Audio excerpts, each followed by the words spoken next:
الحمد لله وكفى وسلام على عباده الذين اصطفى أما بعد أعوذ بالله من الشيطان الرجيم بسم الله الرحمن الرحيم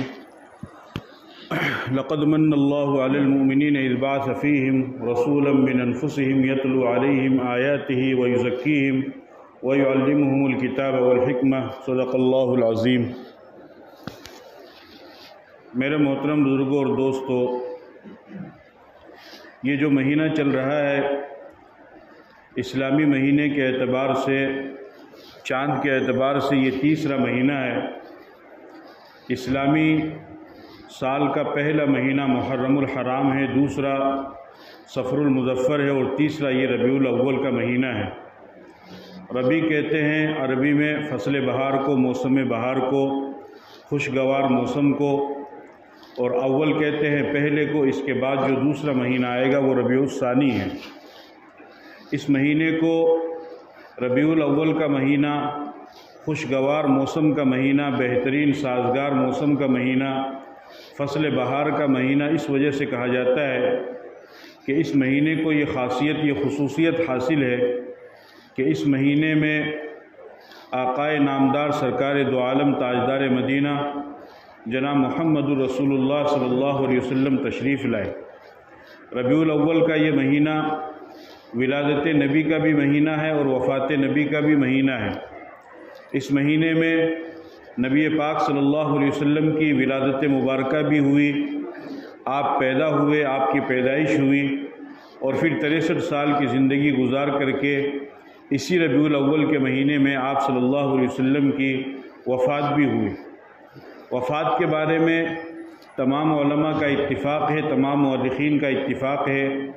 کہ نبی پاک صلی اللہ علیہ وسلم کی وفات 12 ربیع الاول کو ہوئی، لیکن ولادت کے بارے میں اختلاف ہے کہ آپ کی پیدائش ربیع الاول کی کون سی تاریخ میں ہوئی۔ بعض علماء فرماتے ہیں کہ 8 تاریخ کو ہوئی، بعض فرماتے ہیں 9 کو ہوئی، بعض فرماتے ہیں 11 اور 12 کو ہوئی، لیکن بہرحال صحیح محقق بات یہ ہے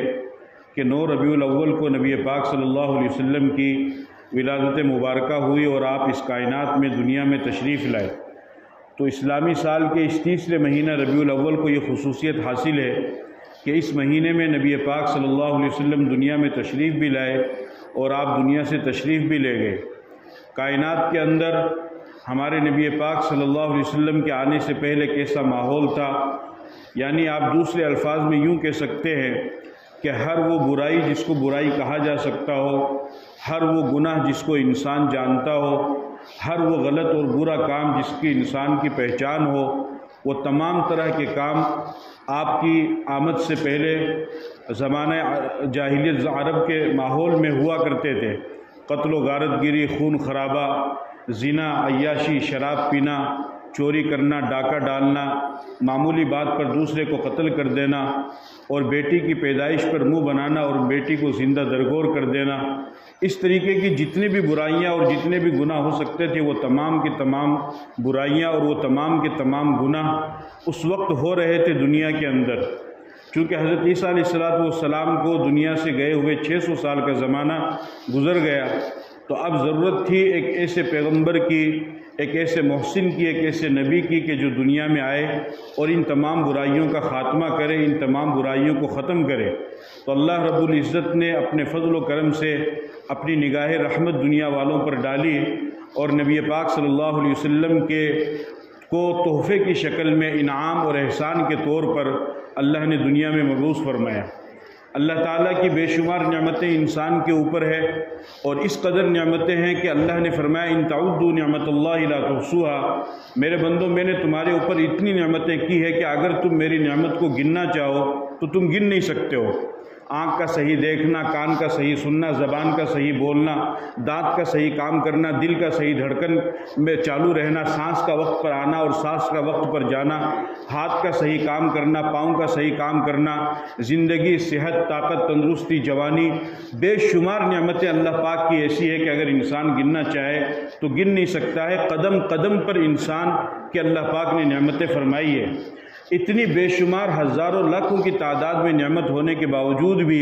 اللہ پاک نے کسی نعمت پر احسان نہیں جتلایا۔ لیکن جب نبی پاک صلی اللہ علیہ وسلم کی ولادت کا ذکر آیا اور آپ کی دنیا میں مبعوث کرنے کا ذکر آیا تو اللہ پاک نے پھر اس نعمت کو بطور احسان کے قرآن میں ذکر فرمایا لقد من اللہ علی المؤمنین کہ اللہ پاک نے ایمان والوں پر احسان کیا،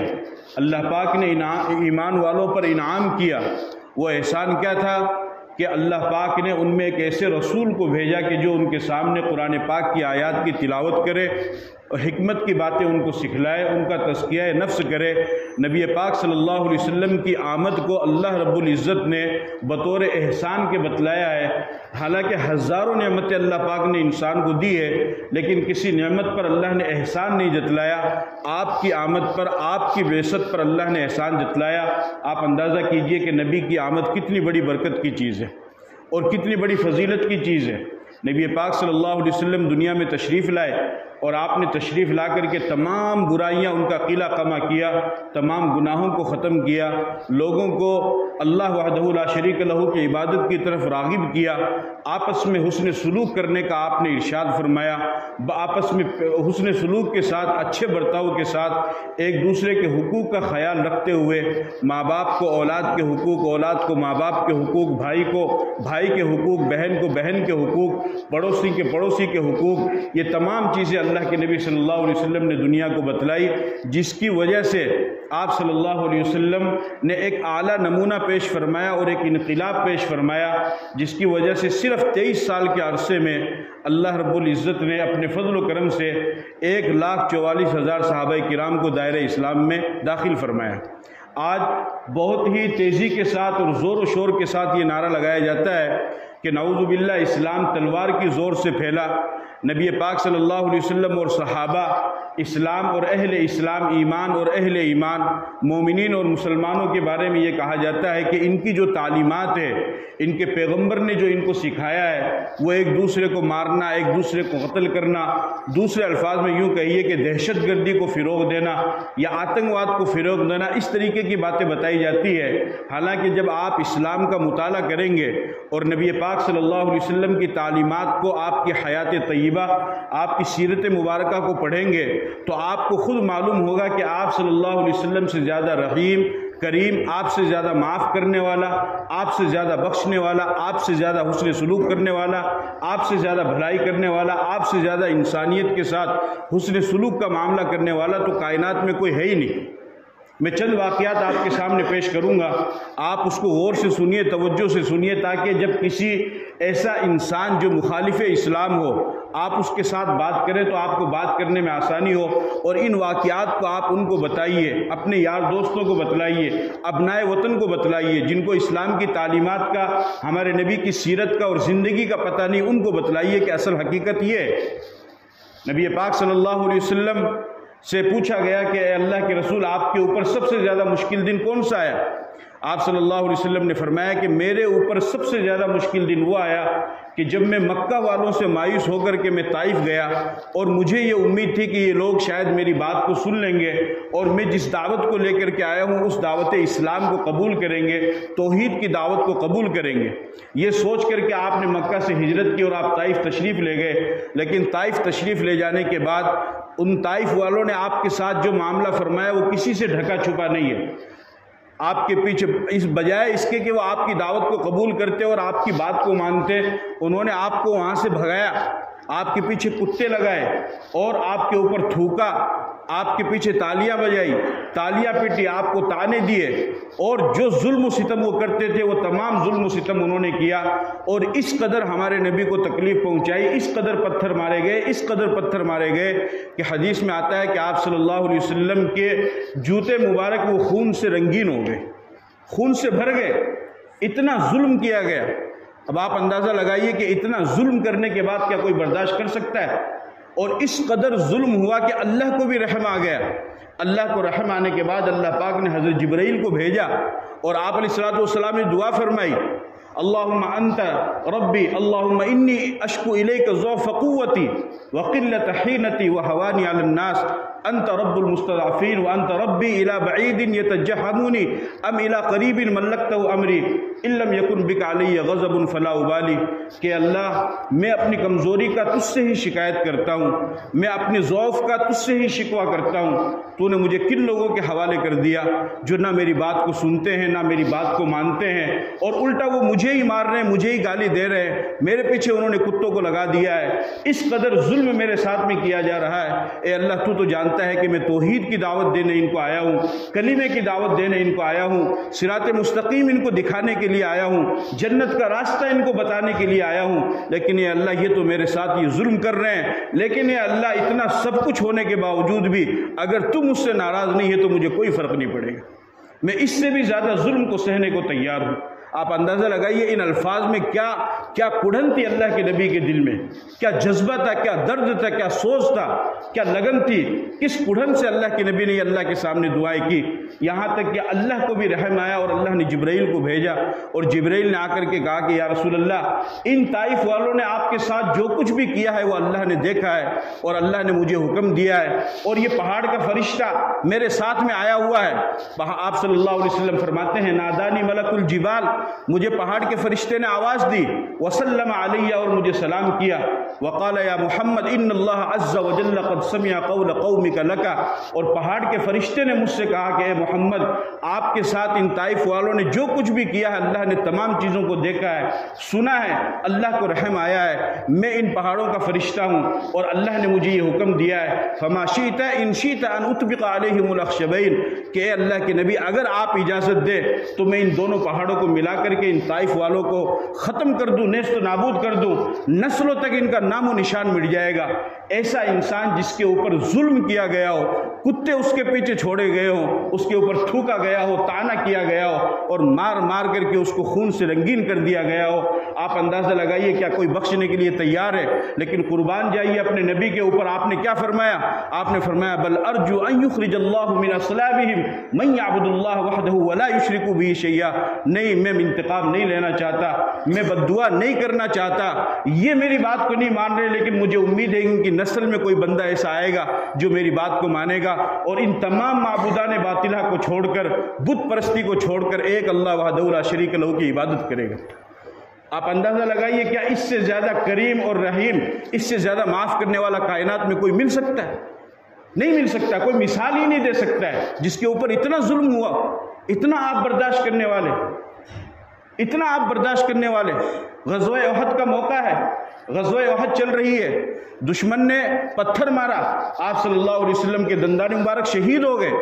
اور پھر اور دوسرے دشمن نے وار کیا تو خول وہ آپ کے رخسار مبارک اندر گھس گئے، پھر ایک دشمن نے وار کیا تو آپ پیچھے گڑھا تھا اس گڑھے میں گر گئے، جب آپ گرے تو آپ بے ہوش ہو گئے، صحابہ نے آپ کو اٹھایا، اپنے کندھے پر لیا، سہارا دیا، سائیڈ میں لے جا کر کے بٹھایا، جب آپ کو ہوش آیا تو صحابہ نے فرمایا کہ یا رسول اللہ اب تو ان بدبختوں کے لیے بد دعا کر دیجئے کہ جو نبی کے ساتھ میں اتنا بڑا ظلم کرتے ہیں۔ آپ نے فرمایا کیف یفلح قوم شجوا نبیہم وکسروا رباعیتہ وہو یدعوہم الی اللہ عز وجل، کہ وہ قوم کیسے کامیاب ہو سکتی ہے جو اپنے نبی کو گالی دیتی ہے، اپنے نبی کے دانت کو شہید کر دیتی ہے، حالانکہ اس نبی کا کوئی جرم نہیں ہے، صرف وہ اتنا کہتا ہے کہ ان پتھروں کو چھوڑ کر ایک اللہ کی عبادت کرو۔ وقت کا نبی ہے اور نبیوں کا سردار ہے اور ساری کائنات کا سردار ہے، اور جس کی وجہ سے اس دنیا کو سجایا گیا اور بسایا گیا، میں اور آپ یہاں پر موجود ہیں، زندہ ہے، اور یہ چاند نکل رہا ہے، چاند کی چاندنی، سورج کی گرمائش اور زمین کا فرش اور آسمان کی بلندی اور تاروں کی تلملاہٹ اور دریاؤں کی روانی، جو کچھ بھی کائنات میں ہو رہا ہے وہ میرے نبی کے صدقے میں ہو رہا ہے۔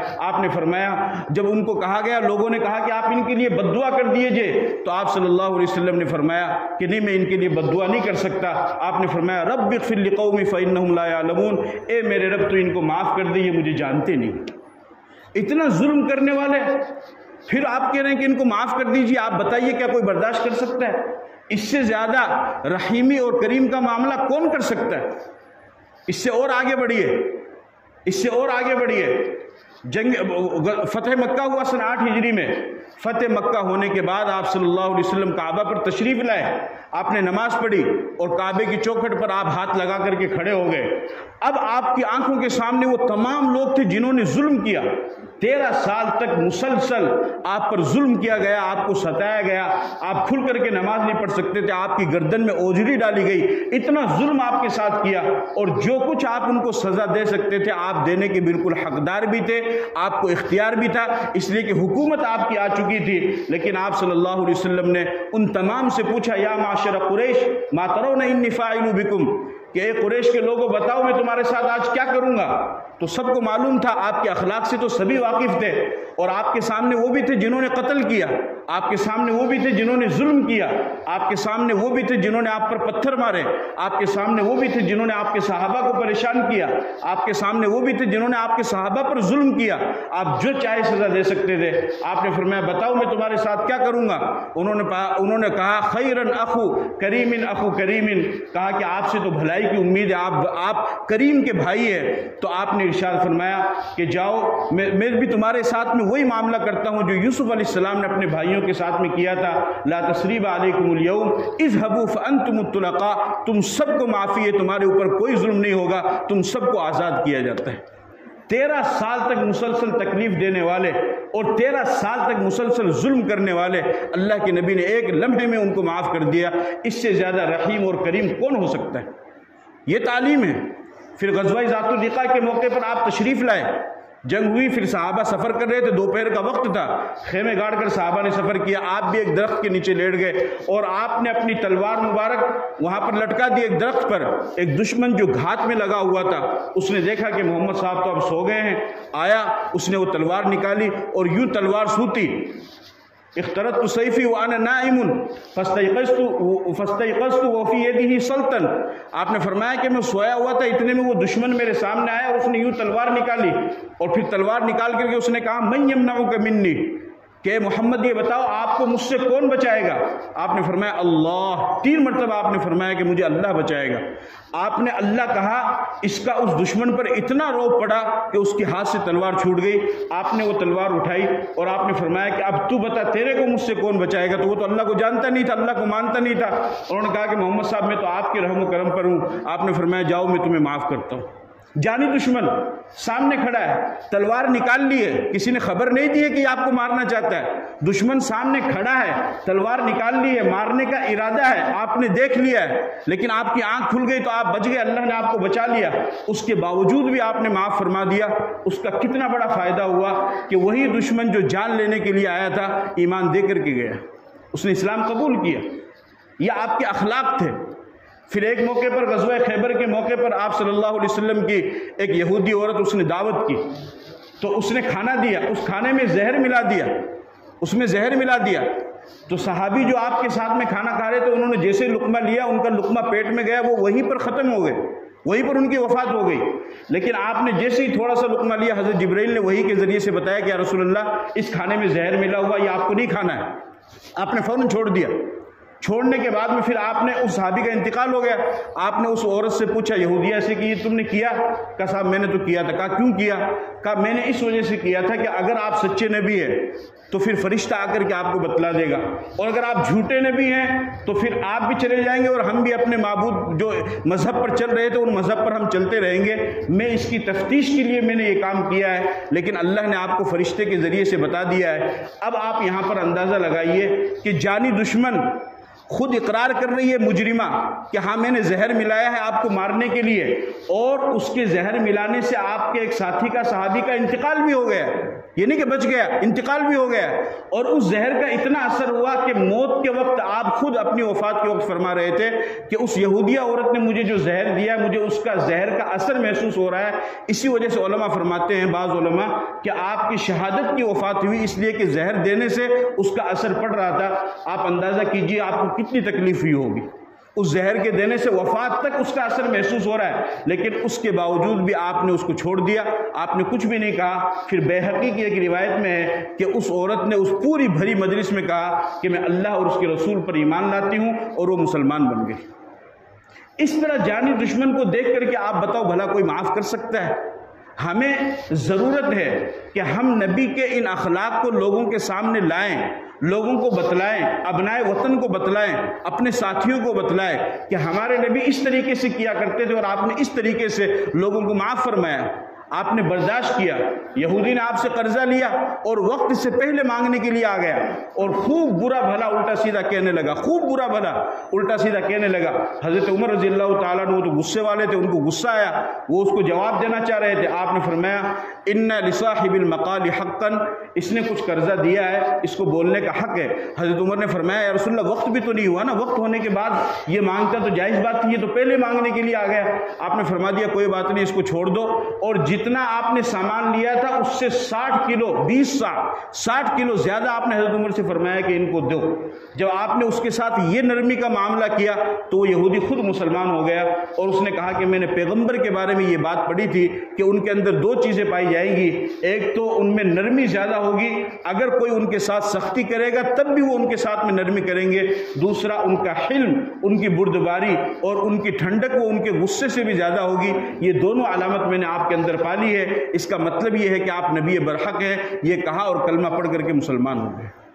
تو یہ چند واقعات جو میں نے آپ کے سامنے ذکر کیے ہیں میرے عزیزو، ہمیں ان واقعات کو سمجھنے کی ضرورت ہے اور ان واقعات کو لوگوں کو، دنیا کو بتانے کی ضرورت ہے۔ جب آپ یہ واقعات لوگوں کو بتائیں گے تو انہیں معلوم ہوگا کہ ہاں ہمارے نبی کی یہ تعلیمات ہے، محمد صاحب کی یہ تعلیمات، اور نہیں بتائیں گے تو پھر کسی کو معلوم نہیں ہوگا، تو جس کے ذہن میں جو بات ہے وہ اسی طریقے سے چلتا رہے گا۔ اللہ پاک نے نبی پاک صلی اللہ علیہ وسلم کے مقام کو اور آپ کی شان کو بلند فرمایا، اور اس قدر بلند فرمایا کہ کائنات میں اس سے زیادہ بڑا مقام اور شان تو کسی کی ہے ہی نہیں، کسی کی اللہ نے نہیں رکھی، کسی کی نہیں۔ اس کی آپ ایک مثال سمجھیے کہ جب اذان ہوتی ہے تو مؤذن اشہد ان لا الہ الا اللہ کے ساتھ اشہد ان محمد رسول اللہ کہتا ہے کہ میں گواہی دیتا ہوں اللہ کے سوا کوئی معبود نہیں، فوراً کہتا ہے میں گواہی دیتا ہوں کہ محمد اللہ کے رسول ہے۔ اگر مؤذن اشہد ان محمد رسول اللہ نہ کہے تو آپ کسی مفتی صاحب سے فتویٰ پوچھئے، اس کی اذان نہیں ہوگی، اس کو دوبارہ اذان دینا پڑے گا۔ اذان 24 گھنٹے پوری دنیا کے اندر چلتی ہے۔ اگر کوئی آپ سے سوال کرے کہ ایسی آواز کے بارے میں بتلاؤ جو پوری دنیا میں 24 گھنٹے میں چلتی ہو تو آپ آنکھ بند کر کے بتا سکتے ہیں کہ وہ اذان کی آواز ہے۔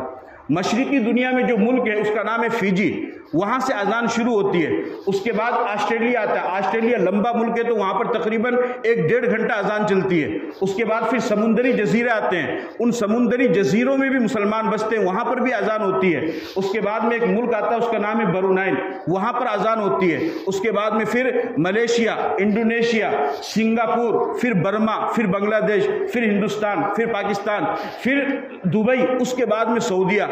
جب سعودیہ میں عشاء کی اذان ہوتی ہے اس وقت فیجی میں دوبارہ فجر کی اذان ہوتی ہے۔ اس طریقے سے اللہ پورے 24 گھنٹے میں اپنے نام کے ساتھ اپنے نبی کا نام بھی چلاتا ہے۔ کہو سبحان اللہ، اپنے نبی کا نام پورے 24 گھنٹے میں یہ نام چلتا رہتا ہے۔ یہ اللہ نے اپنے نبی کے مقام کو بلند کیا ہے۔ اور آپ علیہ الصلوۃ والسلام سے لے کر حضرت آدم علیہ السلام تک جتنے بھی واسطے ہیں ان تمام واسطوں کو بھی اللہ نے محفوظ رکھا ہے۔ میں اگر آپ سے کہوں آپ اپنے دادا کا نام بتاؤ، 1 کا 2 کا 3 کا 4 کا،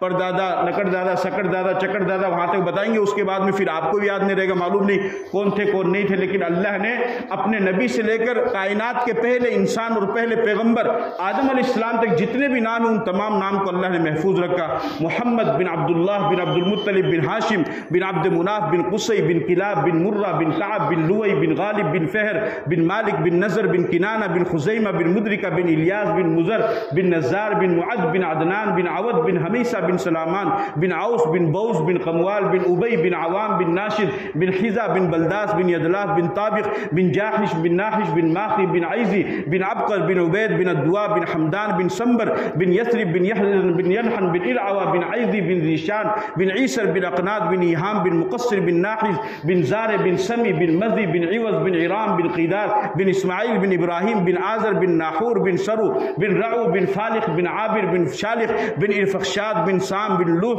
بن لامک بن متوشالق بن ارفشاد بن لوح بن لامک بن متوشالق بن اخنوخ بن یرید بن ملحل بن قینان بن آنوش بن شیس اور بن آدم علیہ السلام۔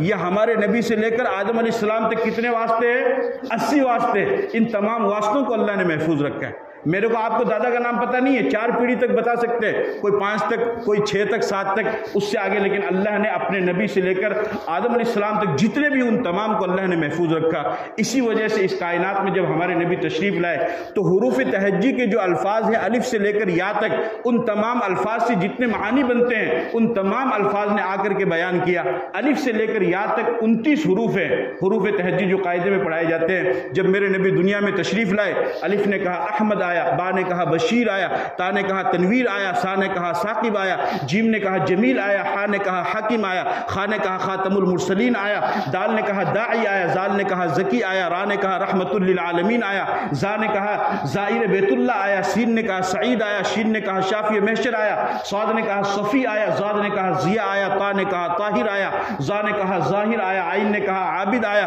غین نے کہا غنی آیا، فا نے کہا فاتح آیا، قاف نے کہا قاسم آیا، کاف نے کہا کامل آیا، لام نے کہا لعیق آیا، میم نے کہا محمد آیا، نون نے کہا نذیر آیا، ہا نے کہا ہاشمی آیا، بچی تھی یا، اس نے کہا لوگوں دنیا میں یتیموں کا سہارا آ گئے۔ اللہ پاک مجھے آپ کو عمل کی توفیق عطا فرمائے۔ وآخر دعوانا